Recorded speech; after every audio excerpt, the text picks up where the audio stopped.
Hello dear students and welcome to e-learning classes. Children, today in history we will start chapter 11, that is political formations in the 18th century. In this chapter we will read about independent kingdom and political formations. Children, ये time period Mughal emperor Aurangzeb की death के बाद का है. Aurangzeb died in 1707. उसके बाद जितने ruler आए they were known as later Mughals.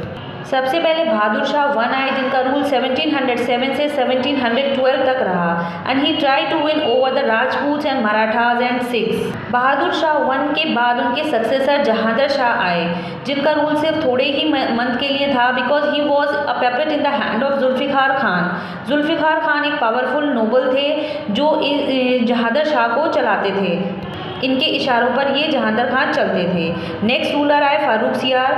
ये भी सिर्फ नाम के ही रूलर थे क्योंकि इनको जो चला रहे थे, कंट्रोल कर रहे थे, वो दो सैयद ब्रदर थे, अब्दुल्ला खान बराहा एंड हुसैन अली खान बराहा.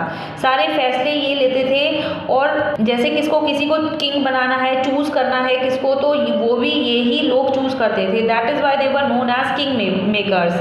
1719 में फारूक सियार को भी थ्रोन से हटा दिया था इन लोगों ने. उसके बाद इन्होंने मोहम्मद शाह को एम्परर बनाया 1720 में. मोहम्मद शाह ने सैयद ब्रदर की भी पावर को स्ट्रिप कर लिया, मतलब छीन लिया. चिल्ड्रन, जो पावरफुल गवर्नर होते थे वो अपने इंडिपेंडेंट किंगडम इस्टेब्लिश कर लेते थे डिफरेंट रीजन में. मुग़ल एम्परर तो सिर्फ अब नाम ही की थी और यहाँ पे पावरफुल रूलर नहीं थे. उसके बाद इन्वेजन हुआ नादिर शाह का 1739 में और अहमद शाह अब्दाली का 1761 में. इन्होंने मुग़ल एम्पायर को पूरा हिला के रख दिया. नादिर शाह ने यहाँ से फेमस कोहिनूर डायमंड ले गए और पीकॉक थ्रोन जिस पर शाहजहाँ बैठते थे वो भी ले गए यहाँ से.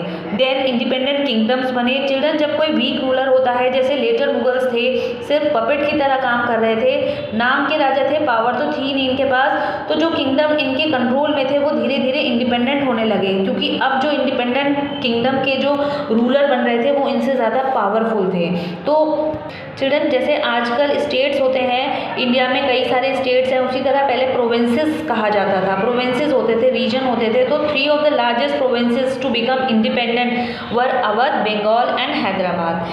अवध में मोहम्मद शाह ने सादत खान को गवर्नर अपॉइंट कर दिया था और ज़मींदार जो थे वो वहाँ पर टैक्स पे नहीं करते थे. तो इन्होंने सादत खान ने ज़मींदार के अगेंस्ट रिबेल करा और एक नया रेवेन्यू सिस्टम रिफॉर्म किया. He had the combined office of सूबेदार, पॉलिटिकल हेड होते थे, फौजदार मिलिट्री के हेड, और दीवान बनाए जो रेवेन्यू कलेक्शन के हेड होते थे. एंड ही वो सक्सीड इन 1739 बाय सफदर जंग. सादत खान और उनके सक्सेसर ने अवध रीजन वाकई में इंडिपेंडेंट रूल किया और यहाँ की एडमिनिस्ट्रेशन लोगों को बहुत अच्छा रखा.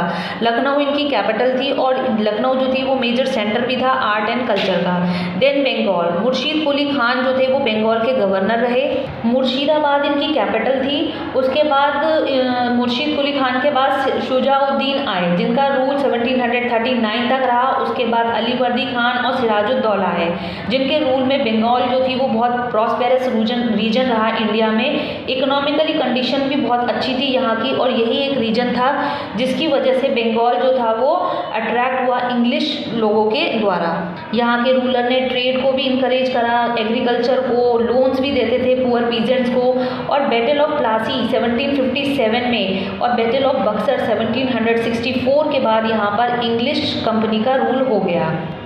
हैदराबाद में चिल्ड्रन चिन कुलिज खान जो थे वो पावरफुल नोबल थे जो फारूक सियार और मोहम्मद शाह के कोर्ट में पावरफुल नोबल रहे एंड उनको निज़ाम उल मुल्क असफ जहाँ का भी टाइटल दिया गया. चिल्ड्रन, इनको एक डेक्कन रीजन की, डेक्कन प्रोविंस की रिस्पॉन्सिबिलिटी दे दी कि तुम वहाँ जाकर रूल करो.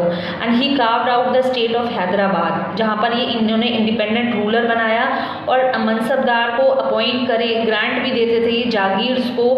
Without the permission of Mughal king, Muhammad Shah was powerless to stop him and had to agree to all his decision. उसके बाद जो निज़ाम उल मुल्क के जो सक्सेसर आए they were known as Nizam's.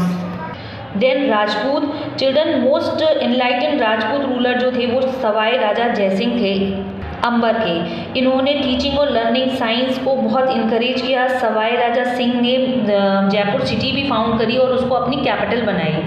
And he was also interested in astronomy. Astronomy में इनका बहुत इंटरेस्ट था। इन्होंने बहुत सारी ऑब्जर्वेटरी भी बनवाई थी। Then came Punjab under 6 children. Guru Gobind Singh के अंडर में 6 जो थी 6 पीपल की स्ट्रॉन्ग पॉलिटिकल और मिलिट्री फोर्स बनाई और इन्होंने एक आर्मी मिलिट्री ग्रुप बनाई जिसका नाम खलसा दिया, जिसका मतलब होता है प्योर। 6 पीपल को इन्होंने एक मिलिट्री ग्रुप में ऑर्गेनाइज कर दिया था और इन्होंने ही इंस्पायर्ड हिज सोल्जर। इन्होंने अपने सोल्जर्स को मुगल के अगेंस्ट लड़ने को कहा।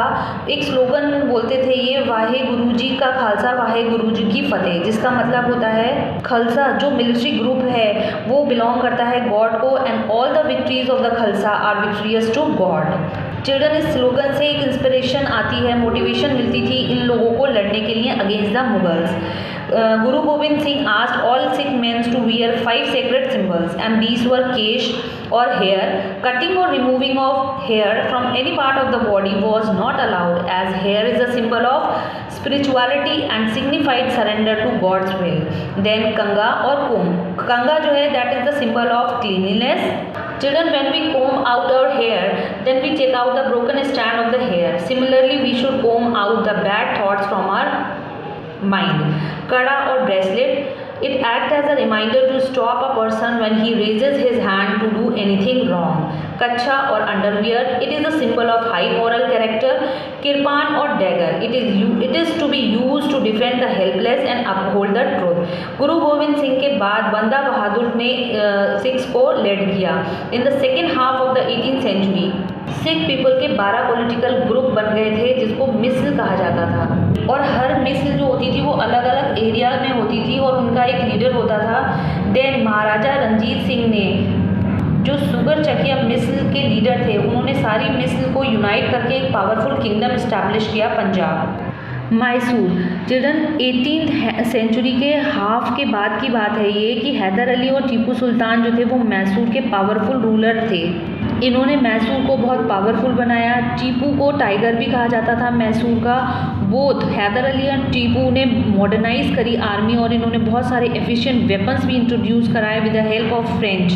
Children, Hyder Ali establish a modern arsenal at Dindigul. Tipu Sultan even made efforts to build a modern navy. दोनों ही फादर और सन बहुत बहादुर थे। इंग्लिश के साथ इनकी लड़ाई हुई तो फर्स्ट एंग्लो मैसूर वॉर में हैदर अली ने डिफीट किया इंग्लिश को and Tipu Sultan died fighting the English during the 4th Anglo Mysore war in 1799। Marathas. The Marathas had a humble origin. Children, when the kingdom of Ahmednagar, Bijapur or Golconda became weak, then the Maratha declared themselves independent. And the man who carved out powerful kingdom in the Konkan region was Shivaji. Shivaji की leadership में मराठा जो थे वो well organise थे। Shivaji was born in 1627। इनके father Shahaji Bhosle थे जो Bijapuri kingdom के हाई ऑफिसर थे। जीजाबाई इनकी मदर, दादाजी कोंदा देव हिज ट्यूटर जिन्होंने इनको शेप किया था, मीन्स इनको अर्ली लाइफ में ट्रेन किया था। चिल्ड्रन, शिवाजी का सपना था कि एक बहुत बड़ा एम्पायर बनाए। While still young, he put together a small army. Children, guerrilla warfare एक टेक्निक होती है जिस टेक्निक में क्या होता है, इसमें जो एनिमी होती है वो मतलब जो लोग होते हैं वो अपने एनिमीज पर अटैक करते हैं और फिर वो पत्थर या फिर जंगल में छिप जाते हैं। तो इसी टेक्निक के थ्रू उन्होंने बहुत सारे फोर्ट्स नियर पुणे को कैप्चर किया था। Then war with Bijapur. Shivaji की पावर जो थी वो बहुत बढ़ती चली गई तो बीजापुर के जो किंग थे उन्होंने अफजल खान को भेजा था कि मराठास को किल करने के लिए। देन दी शिवाजी किल्ड अफजल खान। शिवाजी ने अफजल खान को किल कर दिया था और डिफीट कर दी थी बीजापुर की army. Then there was a war with Mughals. Aurangzeb ने जब सुना शिवाजी की पावर के बारे में तब उनको खतरा लगता था। तब औरंगजेब ने शाइस्ता खान को भेजा कैप्चर करने के लिए, लेकिन शिवाजी मुगल कैंप के अंदर घुसकर उन्होंने शाइस्ता खान को घायल कर दिया और मुगल आर्मी को डिफीट कर दिया। फिर औरंगजेब ने राजा जयसिंह को भेजा डेक्कन में।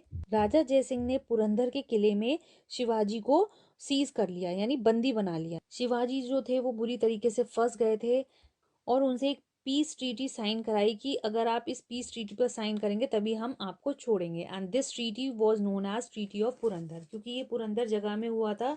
सो as per the treaty Shivaji agreed, Shivaji agree हो गए कि वो औरंगजेब को अपना लॉर्ड यानी ओवरलॉर्ड यानी किंग समझें और उनको एनुअल ट्रिब्यूट पे करें, मतलब टैक्स वगैरह दें। और उनके 23 फोर्ट्स औरंगजेब ने सरेंडर कर लिए थे।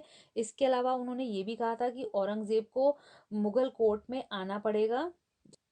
औरंगजेब को नहीं, औरंगजेब से मिलने शिवाजी को आना पड़ेगा उनके कोर्ट में। अपने वर्ड्स रखते हुए शिवाजी मुगल कोर्ट में गए एक बार आगरा में, तो औरंगजेब ने उनकी इंसल्ट की। उन्होंने मनसबदार जो लो रैंक होते हैं उनके साथ शिवाजी को बिठा दिया। Shivaji try to leave the court but was put under house arrest. फिर वो किसी तरीके से फलों की बास्केट में छुपकर वो वहां से निकल कर आए हैं। In 1670, Shivaji renewed hostilities with the Mughal. He raided Surat again and captured a huge booty. He also recaptured some forts surrendered earlier. जो फोर्ट इन्होंने मुगल्स को दे दिए थे वो बाद में दोबारा से रिकैप्चर कर लिए। सूरत पे भी इनका रूल हो गया। तो इन 1674 शिवाजी को क्राउन दिया गया एक किंग का, और he took the title of Chhatrapati Shivaji. He died in 1680, leaving behind a powerful kingdom. Now let us talk about the Shivaji's administration. Children, Shivaji was not only a fearless soldier but also a successful administrator. He had a council of 8 minister. इनकी administration में 8 minister थे जिनको अष्ट प्रधान कहा जाता था, जो इनको एडवाइस भी करते थे। The word comes from Sanskrit which means important 8, and these 8 ministers were Peshwa, Senapati, Nyayadhish, Amatya और मजूमदार, पंच सचिव, सुमंता, मंत्री एंड दंध्याक श्याम। चिल्ड्रन, लैंड रेवेन्यू जो था वो मेन सोर्स था इनकम का from the territory directly under him. जिनमें इनका डायरेक्ट रूल था वहां से ये लोग लैंड के थ्रू इनकम लेते थे, टैक्स लेते थे। Shivaji collected 2/5 of the produce as land tax. He collected 2 taxes, the chauth and sardeshmukhi. Children, the chauth was 1/4 of the total land revenue that farmers paid to the king. Shivaji collected this tax in return for not raiding these territories. Then another tax was Sardeshmukhi. That was an additional 1/10 of the land revenue. ये tax Sardesh मुख यानी chief of the Marathas को दिया जाता था, and it was a tributary tax. Military administration. Children, Shivaji soldiers were well trained and highly disciplined. जैसे पैदल चलने वाले सैनिक और घुड़सवार जो होते थे वो अलग अलग डिवीजन था इनका आर्मी में। इसके अलावा शिवाजी का कंट्रोल काफी सारे फोर्ट्स पे था और स्पेशल ऑफिसर्स अपॉइंट कर रखे थे